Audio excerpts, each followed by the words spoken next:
Did Pete Alonso only make the All-Star game because they wanted him in the Home Run Derby? I'll talk about that and a great Mets win on today's show.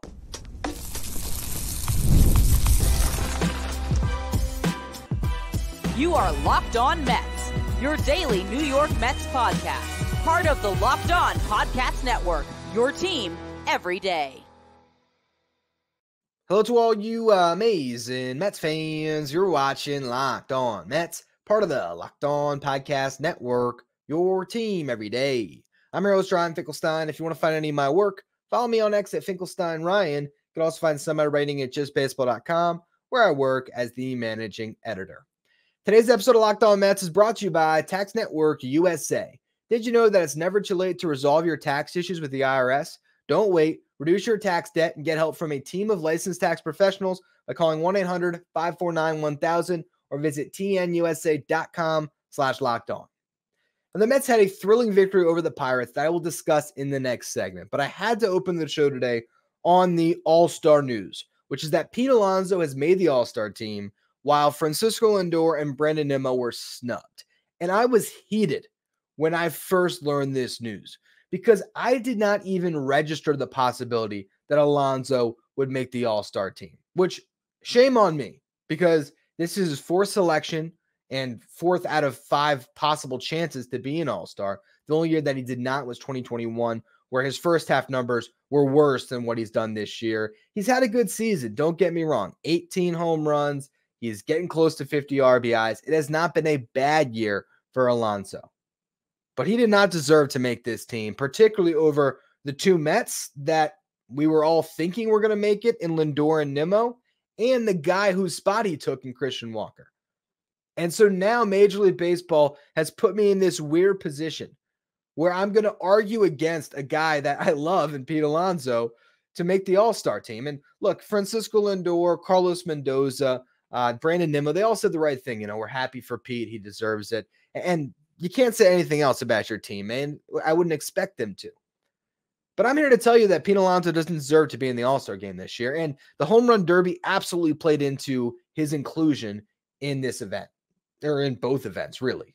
So they decided that they wanted the biggest star on the Mets to be there in Arlington. And that's Major League Baseball's prerogative, right? I'm sure they know from whatever metrics that Pete Alonso is going to increase the viewership of the Home Run Derby. And funny enough, just before they make the decision, there's a story that went out from the New York Post on Saturday. And I link it in my story at Just Baseball because I wrote about this entire situation. And in the story, Pete Alonso says, quote, "If I'm selected to the All-Star team, then I'm definitely open to doing it, the Home Run Derby."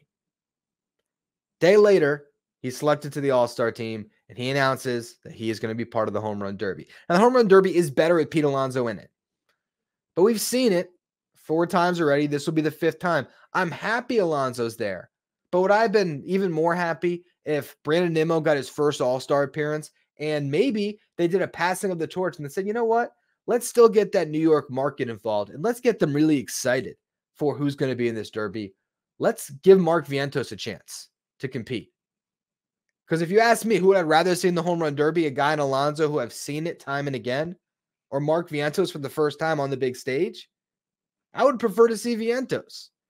Now, general baseball fans aren't going to agree with that because Pete Alonso is as fun in Home Run Derbies as anyone, whether it's vibing out to Mobb Deep as he's winning the Derby or watching him do his squat routine before he actually goes on to hit. I mean, he's electric. And I will be completely all in on watching Alonso in the Derby and even in the All-Star game. But Major League Baseball did not make the right decision here. And I'm not going to just focus on Lindor and Nimmo and why they were snubbed. I'm going to start on Christian Walker, first baseman for the Arizona Diamondbacks. And I get it. Christian Walker is not the sexy name. Who would the casual baseball fan know? Pete Alonso or Christian Walker? Obviously, it's Pete Alonso. But if you look at the stats this year, Christian Walker doesn't just have him in WAR because he's a better defensive first baseman. He has him in every single offensive statistic. And again, I hate to be upset about this and be advocating against a Met. But come on.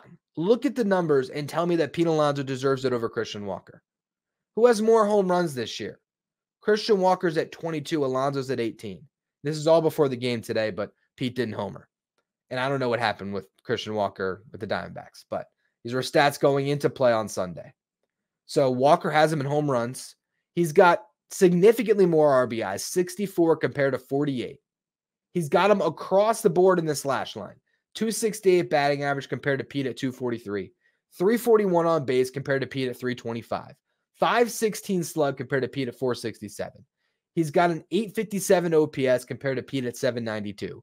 And then weighted runs created plus, that's an offensive stat measuring hitters on a league average of 100. That's park adjusted as well. So Walker doesn't get any extra boost because he's playing in a hitter's friendly ballpark. If anything, it takes away from him a little bit. He's got a 138 WRC plus, Alonso 126. So he's even been better in that stat. And then if you do go to WAR, 2.9 wins above replacement for Walker, 1.2 for Pete Alonso. Pete Alonso right now, as presently constructed, is the only Met on this roster for the National League. Where does Pete Alonso rank among Mets this year in wins above replacement? Is he first? No, that's Lindor. Is he second? No, that's Nimmo. Is he third, fourth, or fifth? No, that's Mark Vientos, Francisco Alvarez, and JD Martinez. Based on wins above replacement, Pete Alonso has been the sixth most valuable Met, tied with Harrison Bader, and Harrison Bader had a better game today. I would not be surprised at all if that bumped Pete down to the seventh most valuable Met this year. And Sean Manaea is at 1.2 prior to his start today. He had a great start, so all of a sudden the eighth most valuable Met is the only one that'll be there at the All-Star game. Now, granted, Francisco Lindor probably replaces Mookie Betts on this roster. I think that's going to happen. It could still be Willy Adames. I wouldn't completely write off that possibility. But the fact that Ezekiel Tovar did not make it and Ryan McMahon did, I don't believe Tovar is going to make it. I don't think Hae-Sung Kim's going to make it. So really it comes down to Lindor or Adames. And I think Lindor will get on when Betts is removed. So a wrong will be righted there. But even further than that, I was more frustrated about this when it happened, Lindor not making it, because I've watched him all year. You guys have as well. And particularly lately, he has been clutch. He's the reason the Mets were able to win that game on Sunday. He's been the Mets' best player, so he deserves to represent them in the All-Star game. With that said, CJ Abrams is pretty good, okay? You look at wins above replacement, Lindor's got him by over a win, and that's because of the defense. Lindor, 8 outs above average defensively. Abrams has been one of the top 3 worst defenders in baseball at minus 11 outs above average. But you look at the offensive stats, Abrams, 280 average, Lindor, 244. Abrams, 350 on base, Lindor, 310. Abrams, 506 slug, Lindor, 441. Home runs, they're close. Lindor, 15, Abrams, 14. RBIs, this was prior to the game today, so I guess he's up to what? 45 instead of 43 that I have in the article. Abrams, 46. Lindor's got him in stolen bases, 16 to 14. OPS, Abrams has him by 100 points. Again, this was prior to the game today, so that might have changed a little bit. But Abrams, 856 OPS.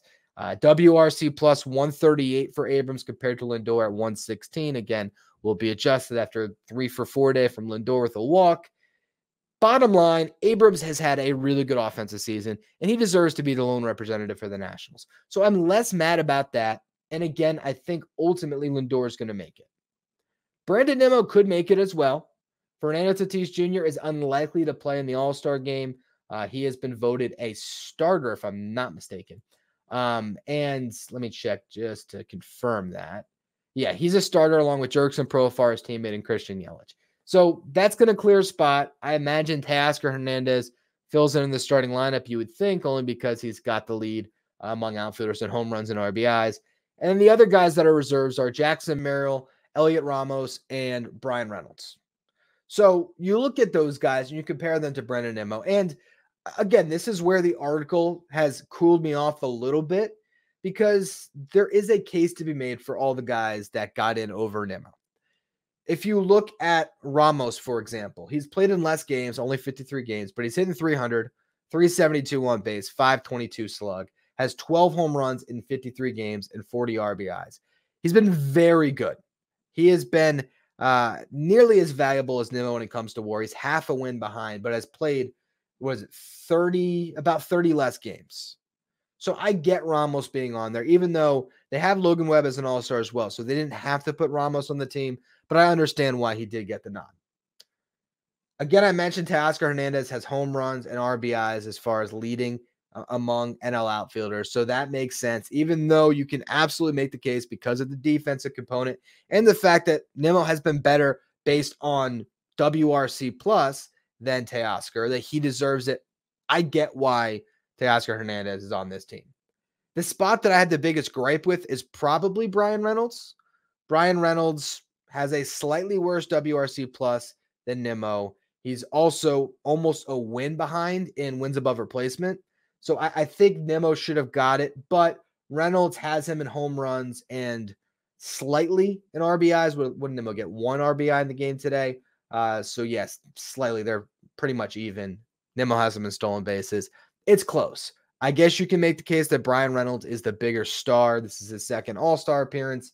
Paul Skeens also is an all-star, so they didn't have to put him in there. I think what this really came down to, honestly, is for one, justifying making Pete Alonso the all-star over Christian Walker. And how you do that is you make him the lone representative. So you have a case for Lindor to not make it with the other shortstops. You have a case to not include Nimmo with the other outfielders. And then, okay, well, the Mets need a representative. First base is a more wide open position. But they clearly put an inferior player this year in the game because Christian Walker has the better numbers across the board. He's never been an all-star. Guy's, 33 years old. He deserves to get that nod because he has gone from a guy who was really struggling to establish himself in his big league career to actually being a star-level player in Arizona for the last 3 years, where he's been averaging 30 home runs and 90-plus RBIs a season. And this year, he's on pace for 40 and 116. He should have been in the game. And Nimmo deserves to get his first all-star bid. Now, again, injuries might just clear it up, and the Mets might have 3 all-stars, and that'd be awesome. And then I guess I won't be upset about this anymore. But to me, when it comes to the all-star voting, and look, you can't get too frustrated about this stuff. I understand, okay? But it just feels like Major League Baseball is prioritizing the TV package of what they're doing. And it's a money business. I get it. But it didn't feel good to celebrate Pete Alonso being an all-star this time because there was other more deserving Mets that should have been there. And then when you look at the league-wide discussion, there was a far more deserving candidate at his position that might not make the team now.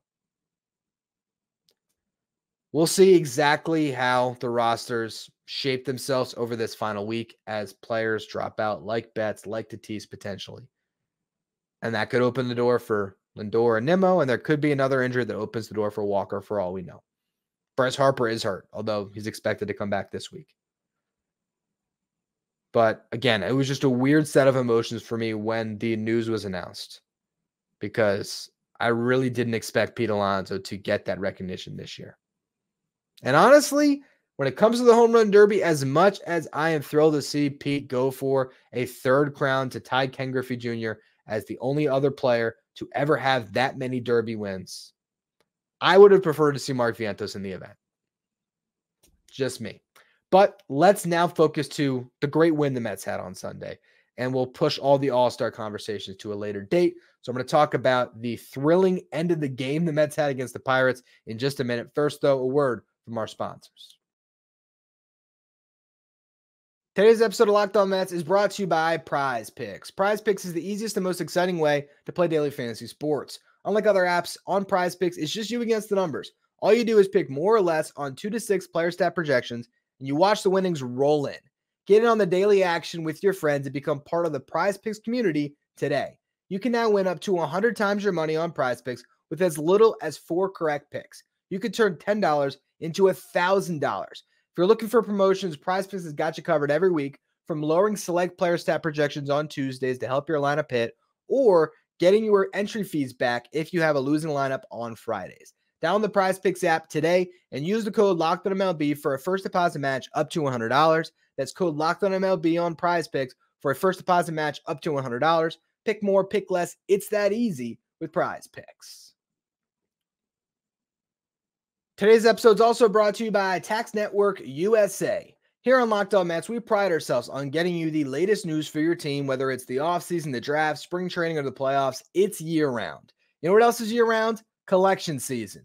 Just because tax season is over doesn't mean the IRS will stop coming after you for unfiled taxes. The IRS can garnish your wages, levy your bank accounts, and can even seize your property. Don't let the IRS target you. Let the licensed professionals and tax experts at Tax USA go to bat for you. With over 14 years of experience and an A+ rating by the Better Business Bureau, Tax Network USA has saved their clients over $1 billion in tax debt. Whether you owe taxes, have complicated matters that require tax planning, or finally hit that parlay this season and need help correctly filing, call 1-800-549-1000 or visit tnusa.com/lockedon. You can also see the link in the episode description below. If you want to stay up to date with all the latest in the world of sports, make sure you check out Locked On Sports Today, streaming 24/7 on YouTube. Now, Sunday was a crazy game for the New York Mets as they, in the last couple innings, took a lead, blew a lead, and then grabbed the lead right back and held on to it to win. Edwin Diaz walked the tightrope. It was a thriller, and the Mets are all of a sudden showing us some different ways to win, because during the stretch in June where they were so good, it was often just the offense bashing their way to victories. And that's amazing. And I do believe in this offense's ability to continue to do that. And I hope they can on Monday here to close off a series victory against the Pirates. But you're not going to always have 10 runs in the tank. Sometime your lineup is going to go through some bad stretches. JD Martinez is not swinging a good bat right now. Pete Alonso has been going through it a little bit as well. You're just going to have these periods where guys naturally cool off because it's really tough to hit. And we've seen that in this last week with the Mets, but finding a way to win these games is an encouraging sign for a team that very easily could be down in this series, 3-0. I mean, they could be down bad. They easily could have lost this game on Sunday, but they continue to show fight and grit. And also they're getting great starting pitching all of a sudden too, because Sean Manaea was brilliant in this game. 6 scoreless, allowed 2 hits, walked 3, struck out 6. ERA now down to 3.43. And with Alvarez behind the plate, I think it's like 1.35 or something crazy. He has really found it. He was only at 89 pitches through 6, so he could have potentially gone out for the 7th. Instead, Mendoza in a tie game went to bullpen arms that he clearly trusts. In Carlos Mendoza's mind, he has a 7th, 8th, 9th inning for the first time probably all season. The 7th, 8th, 9th inning plan is Garrett to Nunez to Diaz. That's what the Mets are going to roll with. And I was very surprised to see Garrett because he threw 26 pitches the day before. But here he comes out on a back-to-back. He has not been good on back-to-backs all year that they said on the broadcast. ERA over 5 in those situations. So he comes out, and he does not look good again. 10-pitch at bat to Brian Hayes, just can't put him away. He ends up giving up a base hit. O'Neal Cruz comes up, same thing. Can't put him away. Throws just really uncompetitive splitters that Cruz is bailing him out on, even swinging at and fouling him off. And just the bat is prolonging, and you're just expecting the worst. You're expecting Garrett to hang one and O'Neal Cruz to put one in the Allegheny, and all of a sudden the ball game flips. Or actually, at that point, when he flipped, it would have just gone swiftly into the Pirates' hands when it comes to the momentum in a tie game. So Garrett against Cruz on the 8th pitch of the at-bat finally throws a really good splitter that Cruz can't lay off of, the exact bite that you want where it's over the heart of the plate and then it just drops. And Cruz swings through it, big strikeout. Then he gets Rowdy Tellez to roll in over for a double play. Great turn by Iglesias and Lindor. The two of them up the middle together. It's just a thing of beauty to watch, honestly. And Jeff McNeil, we know he continues to struggle. Iglesias is taking that starting second base job because he brings you so much value in the field. Not to mention what he did in the 9th inning. We'll talk about that in a second, but really good defense across the board for the Mets. Mark Vientos made a diving catch. Harrison Bader made a diving catch. You just saw the entire team flash in leather, and that's what you need to do in a game where no one scores until the 8th inning. Now, the Mets got on the board first. With 2 outs, Lindor drew a walk, and Brandon Nimmo ripped a double to drive him in. I'd also like to acknowledge that in big spots in this game, it was Nimmo and Lindor that came through, while all-star Pete Alonso did not. Take that for what you will. So the Mets get a run. They're up 1-0. Daniel Nunez comes on for the 8th. And we haven't seen him in back-to-backs much. So what were you going to expect there? He gives up a leadoff hit, gets a big strikeout, then gives up another hit. So 2 runners on, Nunez on the mound with 1 out. Brian Reynolds, now the all-star, is up. Daniel Nunez falls behind 2-1, gets him to chase to even the count, then throws another ball, so it's a full count, and he gets him to chase for strike 3. Massive strikeout. He didn't throw a single pitch in the zone there, but that's how you know that you have a really good pitcher, when he doesn't have to throw a pitch in the zone and he can get swings. So Nunez gets that huge strikeout, and I thought they were going to stick with them. But instead, Carlos Mendoza had already gotten Edwin Diaz up, and he went to his closer for a 4-out save. Now, Diaz comes on, and I trusted him at first. Walks the first guy he sees on 4 pitches. Then gives up a base hit, which was a softly hit ground ball that ended up in the outfield. But it was a hit, not all the same, that gave the Pirates a 2-1 lead. And you just felt like the Mets were going to lose this game and be potentially in line to lose the series. And they were not going to finish this first half strong. I was getting all of that with that one hit, because it just felt like a repeat of bad habits of the bullpen just coming up small and causing the Mets to lose the game. But the Mets lineup had other ideas, because the 9th inning was one of, if not the best series of at-bats I think we've seen all season, when you consider the difference that this win ultimately makes to the Mets right now with where they're at in the season. The guy who was on the mound, which is Aroldis Chapman, who isn't always great, particularly against the Mets, but he's still throwing 102, 103 miles per hour to these guys. It's not an easy at-bat, even though he's not the Chapman of old. So he comes on. He's got to face Francisco Alvarez to start things out. Gets him 0-2. And once again, we watched Francisco Alvarez not get himself out the way he would have last year. Hangs in there, is able to just continue to either foul pitches off or have really good takes, gets into a full count, takes ball 4, and that starts off the rally for the Mets. Harrison Bader has a great at-bat as well. Gets into a hitter's count at 3-1, gets a fastball, fouls it off, gets another fastball, fouls it off. And finally, on the 3rd fastball, he's able to drive a line drive into the outfield, give the Mets another base runner, extend the rally. And Mark Vientos came up. Now, Vientos had one at-bat in his career against Chapman. It was a home run. Well, in this circumstance, Vientos strikes out. I don't think it was a bad at-bat, but he kept the bat on his shoulder and struck out on a backdoor slider. Good pitch by Chapman. It wasn't a horrible at-bat, but a strikeout all the same. And then you had Luis Torrens come on. So Ben Gamel had pinch run for Alvarez. Jeff McNeil's spot was up. Mendoza did not trust McNeil in that spot. Instead, he goes to the hotter hitter by far in Torrens. But it was one of the worst at-bats that I've seen. I mean, definitely the worst at-bat of the game. Torrens didn't get the bat off his shoulder, and he got some hittable pitches, particularly the last one, which was a fastball that he just basically was expecting Torrens to take on. He just threw one right by him. So 2 outs, and who's up? Jose Iglesias. And one at-bat from Candelita. So first pitch is a ball, then he fouls off 2, so he's sitting in a 1-2 count, looks at a ball to even the count, fouls off another pitch to stay alive, looks at a 3rd ball to put it into a full count, fouls off a pitch at 102.5 to hang in there, and then eventually takes a walk on another 102-mile-per-hour fastball. And he was fired up, and rightfully so. That put Lindor up with the bases loaded, and Lindor delivered like the all-star he should be. Gets a hit to drive into. Nimmo walked behind him, but JD Martinez got out. But the Mets had a lead again, 3-2. And here comes Edwin Diaz for the 9th inning. Because what was the alternative? You're going to throw Adam Ottavino in a 1-run game? No, they had to keep Diaz in there. And luckily, Diaz got the job done. Gets a strikeout, gets a couple ground outs, and the Mets win the game. Huge confidence boost for Diaz to be able to come back in that spot and deliver the victory to the Mets.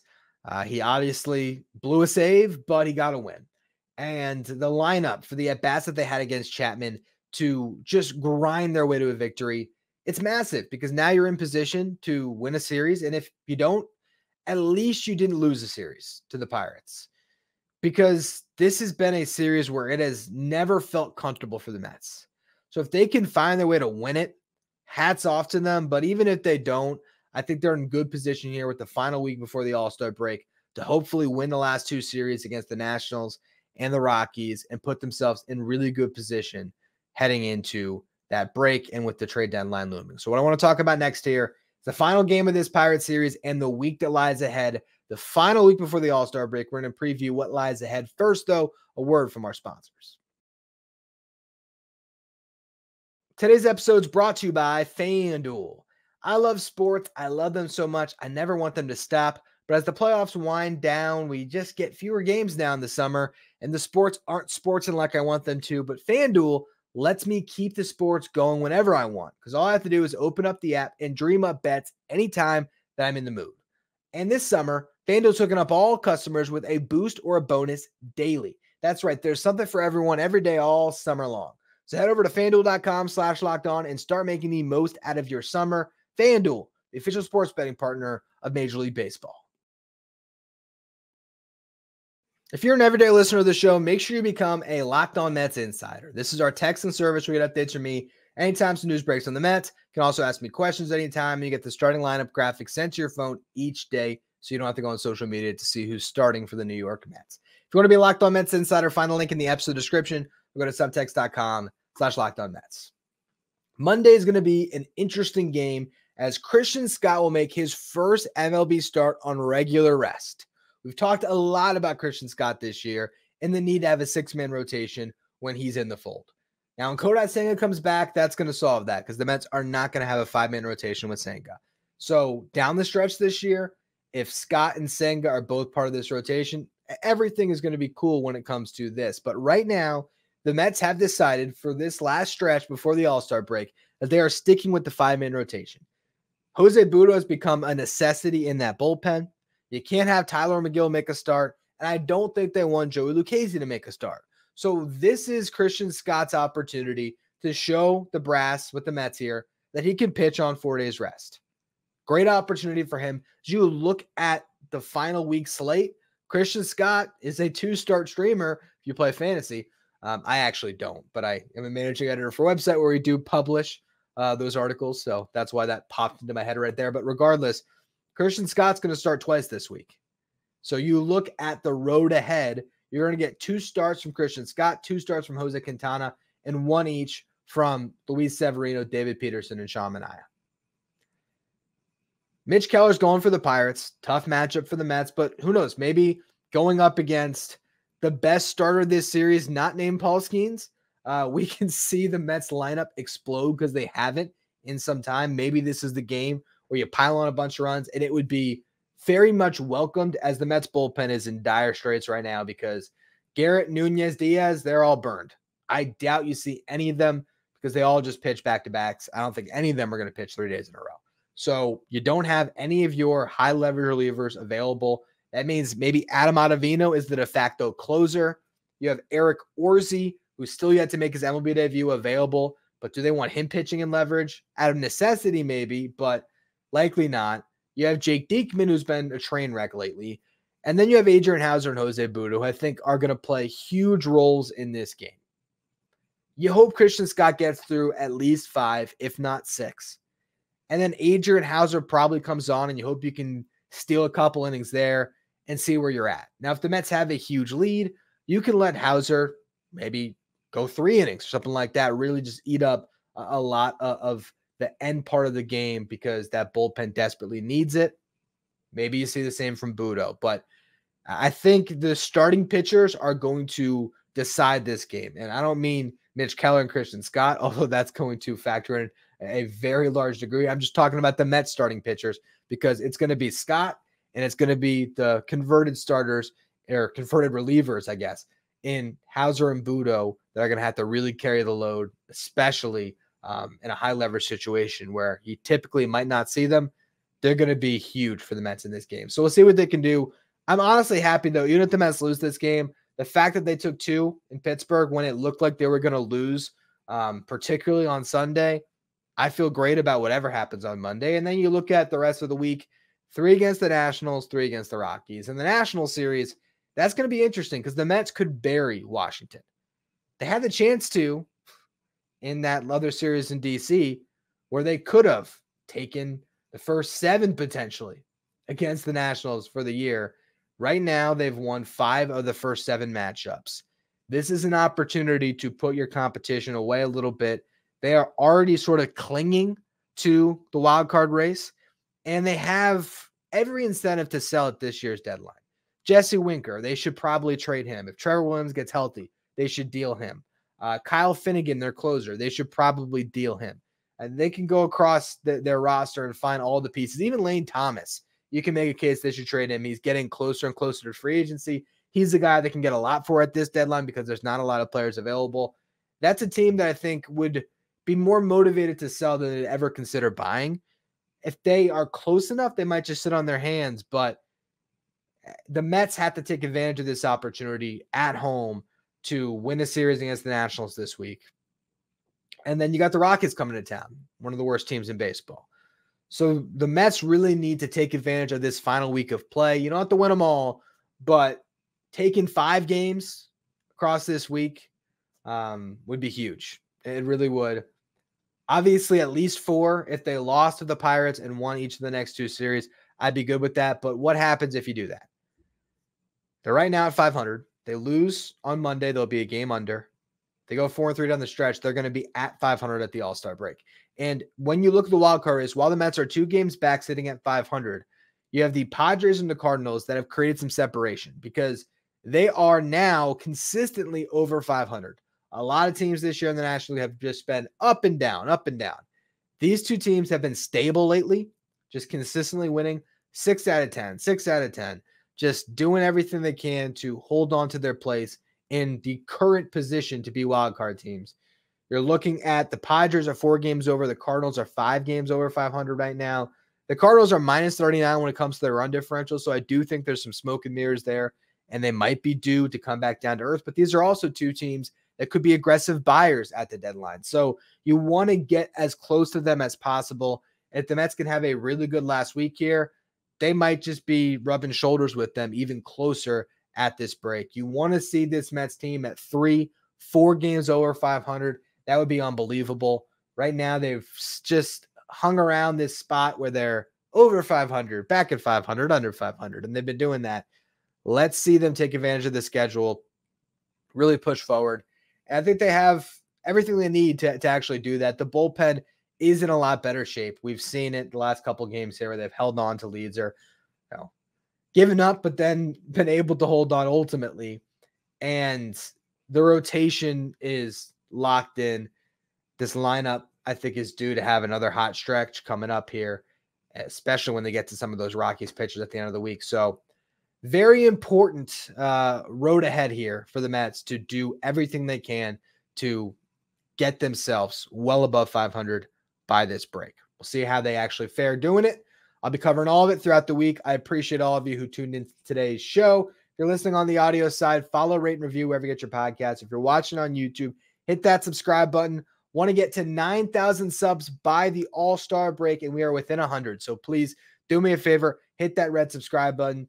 If you want to find me on social, you can do so at Finkelstein Ryan. Follow the show at Locked On Mets. Thank you for making Locked On Mets your first listener, your first watch every day. Now for your second watch, head over to YouTube and check out the first ever 24/7 streaming channel that covers everything in the world of sports.